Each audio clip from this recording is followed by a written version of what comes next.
Narcissus, the boy who fell in love with himself.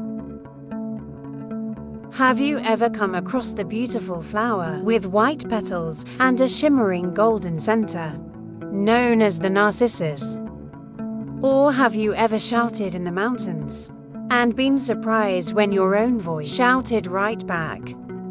Well, I'm here with a Greek myth that unveils the mystery behind the very first Narcissus flower and introduces you to a unique girl named Echo, who had a peculiar habit of only repeating the last words she heard.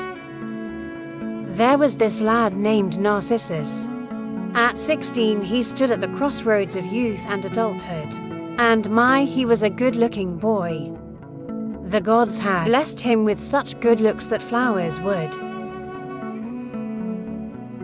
and even the breezes couldn't help but spread tales of his captivating charm. An old and insightful seer, Tiresias, once made a curious prediction about him. He'll live a long life unless he comes face to face with himself. Quite a riddle, right? What do you think he meant by that? After all, mirrors were not even invented back then. So how could he come face to face with himself? We shall see. On a sun-kissed day, while exploring the meadows, Narcissus discovered a pond with water so clear it mirrored the world above. As he peered into its depths, he saw a radiant face staring back. Who might this be, he thought. It was love at first sight. The face was so beautiful that he couldn't help falling for it, deep, deep in love. Yet every time he reached out to touch the mesmerizing face, it would ripple away. Day after day, he sat by the pond completely entranced. The face in the water smiled, cried, and laughed just as he did. Why won't you join me? He often wondered, not realizing he was admiring his own reflection. Hidden in the shadows, the nymph Echo watched with a heavy heart. Once a chatterbox, now the goddess Juno had cursed her to only echo the last words she heard. That was why she was called Echo, right? She wished to call out the beautiful boy, but all she could do was repeat his sighs. When he lamented, "Oh, I'm in love," she'd echo in love. And when he said, "I'm so smitten," she would echo back, "So smitten." But here's the twist. Narcissus wasn't talking to Echo. When he declared his love, he was enamored by his own reflection. And when he heard Echo's reply, he believed his watery twin was responding. And poor Echo thought that he had fallen in love with her.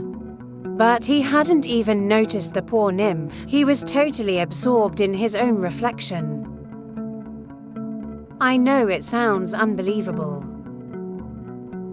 Totally in love with himself, but this is a true story. Yet his every attempt to kiss his reflection only ended in ripples and wet cheeks.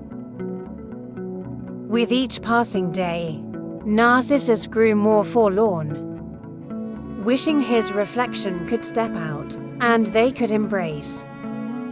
Echo, watching from afar, would echo his wishes, adding to the confusion. The boy was so lovesick for his own reflection that he could not sleep. He stopped eating. He did not drink. He hardly breathed. One fateful evening, bathed in the glow of a setting sun, Narcissus whispered his heart-wrenching farewell to himself. "Goodbye, my love.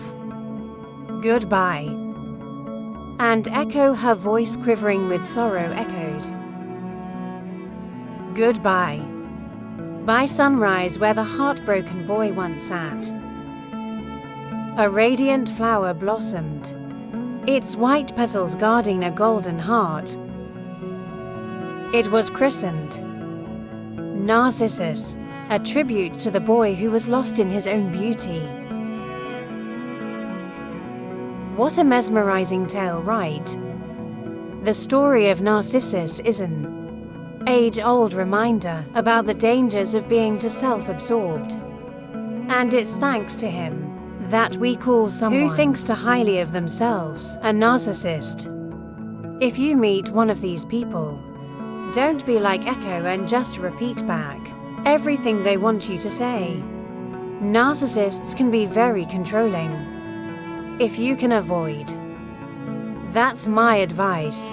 And next time you see a narcissus flower or hear an echo in the mountains, remember this tale and the importance of loving others and not just ourselves.